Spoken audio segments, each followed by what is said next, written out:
नमस्कार दोस्तों, मेरे YouTube चैनल पे आप सभी का बहुत बहुत स्वागत है। आप सभी को वट सावित्री की बहुत बहुत शुभकामनाएं।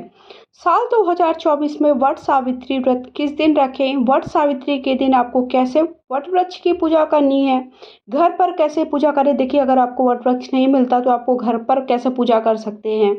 साथ ही साथ अगर वट का वृक्ष नहीं मिलता है, घर पर भी आप नहीं ला पाए हैं, तो आप तुलसी जी से भी पूजा कर सकते हैं। देखिए, वट वृक्ष का भाव लेते हुए उसके साथ साथ वट सावित्री पूजा के लिए सामग्री क्या है, सारी वीडियो मैंने पहले ही चैनल पे अपलोड कर दिए हैं। आप सबने नहीं देखा है तो लिंक आप सबको डिस्क्रिप्शन बॉक्स पर मिल जाएगी। साथ ही साथ मेरे चैनल पर जाकर गो थ्रू करते रहिए ताकि वीडियो आप सबको समय समय पर प्राप्त हो। इसमें मैं बताने वाली हूँ कि जिसे वट ज्येष्ठ मास की पूर्णिमा के दिन वट सावित्री का व्रत कहीं कहीं पर रखा जाता है, कहीं कहीं पर ज्येष्ठ मास की अमावस्या के दिन यह व्रत रखा जाता है। तो देखिए, आपके यहाँ कब व्रत रखना है, आप अपने घर के बड़े बूढ़ों से पूछ लीजिएगा एक बार कि अमावस्या के दिन रखते हैं कि पूर्णिमा के दिन रखते हैं। तो आपको अब पूजा कैसे करनी है, अगर आप देखें, सबसे पहले आपको क्या करना है, पूरे 16 श्रृंगार कर लेना है, आलता लगा लेना है।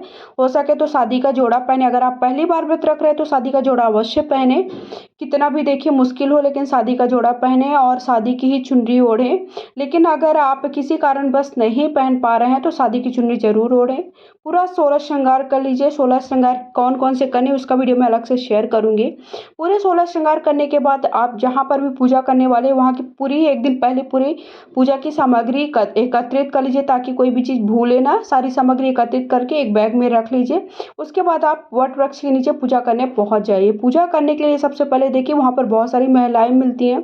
तो ये हमें सबसे बड़ी अच्छी बात क्या होती है, सारी महिलाएं जब पूजा करती है तो हमें कुछ भी भूलता है तो हम एक दूसरे से देख करके हमें कुछ ना कुछ आइडिया मिल जाते हैं। साथ ही साथ वहाँ पर सखी सहेलियाँ भी मिल जाती हैं। आप किसी अनजान शहर में रह रहे हैं, पहली बार पूजा कर रहे हैं, तो लोगों से मिलान भी हो जाता है, मतलब हम लोगों से मिल पाते हैं। बहुत सारे लोग हमारे दोस्त बन जाते हैं, ये भी सबसे बड़ी बात होती है। अब हमें पूजा के लिए सारी सामग्री हमने एकत्रित कर ली, वट वृक्ष के नीचे गए। सबसे पहले हमें पानी का एक पूरा फेरा देना होता है वहाँ पे। अगर और गंदा है, अगर साफ सफाई नहीं है तो आप झाड़ू लेकर के जाएं, साफ सफाई करें। सबसे पहले वट वृक्ष के नीचे हमें साफ सफाई करनी होती है, एक भी गंदगी नहीं होनी चाहिए। अगर नहीं है तो आप हाथ से भी पूरा सारे कचरे को साफ साइड कर सकते हैं। उसके बाद हमें पानी का एक फेरा देना है। फिर उसके बाद हम चौक पूर करके, हो सके अगर आप गोबर वगैरह, मतलब जो मिट्टी का गोबर मिट्टी है, लाल मिट्टी जिसे गेरू कहते हैं, ये लिए हैं या फिर गोबर लिए हैं, उससे आप वहाँ पर लीप भी सकते हैं। घर पर अगर आप आंगन पे करते हैं तो लीप कर ही करें। उसके बाद चौक पूर लीजिए, कलश की स्थापना कर लीजिए और कलश मिट्टी का बनाएं ताकि हम कलश वहाँ पर छोड़ करके आए। फिर एक वट का पत्ता ले लीजिए, उसे श्रृंगार कर लीजिए। उसके बाद वट के का एक पत्ता ही लेकर के हमें क्या करना होता है, उस पर गौरी गणेश की स्थापना करें। चाहे आप मिट्टी का भी गौरी गणेश बना सकते हैं या फिर आप घर से सुपारी में कलावा लपेट कर ले जा सकते हैं।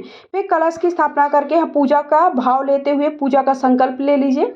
और जब तक हम पूजा नहीं कर लेते हैं तो तब तक हमें पानी भी नहीं पीना होता है। लेकिन कई जगहों पर क्या होता है, देखिए आपके यहाँ के नियम कानून मैं नहीं जानती हूँ, मेरे यहाँ के नियम क्या होते हैं। कई लोग हमारे यहाँ निर्जला व्रत रखते हैं, पूरा दिन का उपवास रखते हैं, केवल फलाहार खा करके व्रत को पारण करते हैं। लेकिन कई जगहों पर कई लोग ऐसा करते हैं कि व्रत जब तक पूजा नहीं करते हैं तब तक कुछ भी खाते पीते नहीं, उसके बाद फलाहार मतलब खाना भी खा लेते, तामसिक भोजन को छोड़ करके। तो देखिए आपके यहाँ नियम क्या है, आप अपने हिसाब से देख लें।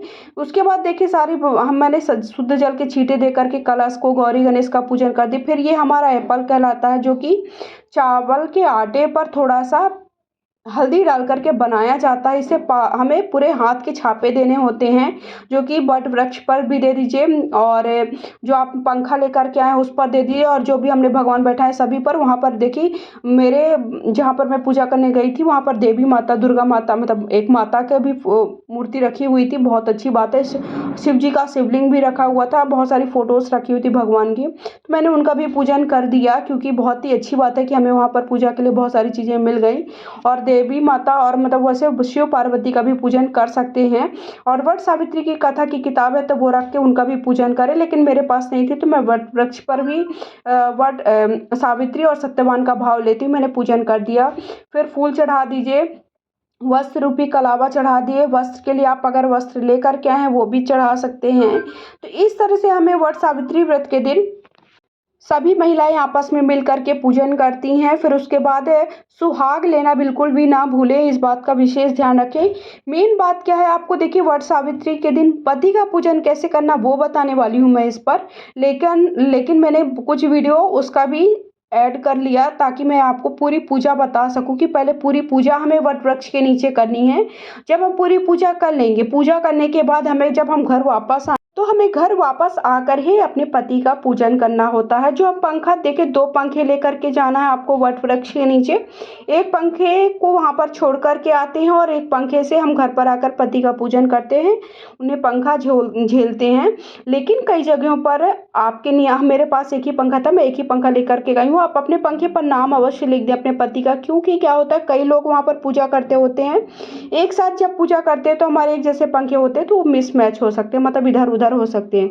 फिर फल चढ़ा दीजिए, जो भोग प्रसाद लेकर के गए हैं वो चढ़ा दिए, धूप दीप दिखा दीजिए और हवन अवश्य करें। हवन की नहीं है ज़्यादा तो आप छोटे से किसी कुंडी पे ही हवन करें और सावित्री माता का नाम लेते हुए सुहाग की कम से कम 5 से 7 सामग्री अवश्य चढ़ाएं। मेन ये सुहाग को देने वाला ये व्रत माना जाता है। जो हम चना चढ़ाते हैं तो माना जाता है चना जितना अंकुरित होता है उतना घर वंश वृद्धि होती है। अब हमें पति का पूजन देखिए, वहाँ पर हमने सूत से सारी पूजा कर दी, फेरे कर दीजिए और वट वृक्ष को हवा करके उनसे का प्रणाम करके हमें वापस घर आना। फिर उसके बाद सबसे पहले पति का पूजन करना। पति के सर पर कोई भी एक रुमाल आपके पास है तो रुमाल रख दीजिए, ऐसे ही पूजा नहीं करते। उसके बाद सबसे पहले उनके चरणों को धुलना होता है, मतलब पैरों का धुलना होता है। तो सबसे पहले किसी भी थाली वगैरह ले सकते हैं, अगर आपके पास पीतल का या फिर तांबे का कोई बर्तन है बड़ा वो भी ले सकते हैं। उस पर सबसे पहले उनके पैरों को धुल लीजिए। पैरों को धुलने के बाद उनके पैरों को प्रणाम करना है, मतलब उनसे आशीर्वाद लेना है। आशीर्वाद लेने के बाद देखिए मेरा बेटा है वो भी वहाँ पर आकर के पूजा करने लगा।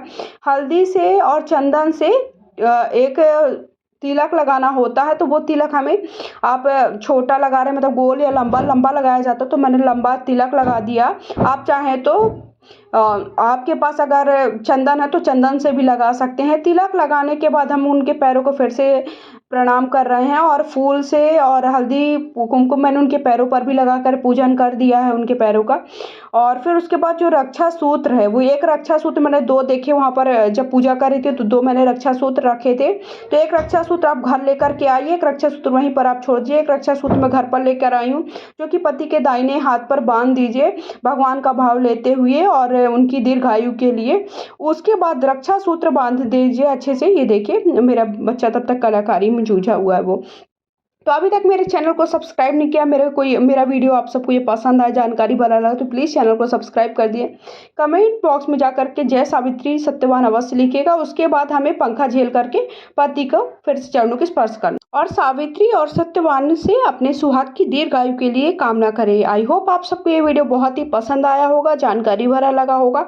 और आपको पति अगर आपके पास में नहीं है तो आप कैसे पति का पूजन करें, तो आप देखिए उनका भाव लेकर के और भगवान से प्रार्थना कर सकते हैं। आप चाहे तो फ़ोन से भी उनका आशीर्वाद ग्रहण कर सकते हैं। जय हो सावित्री सत्यवान की।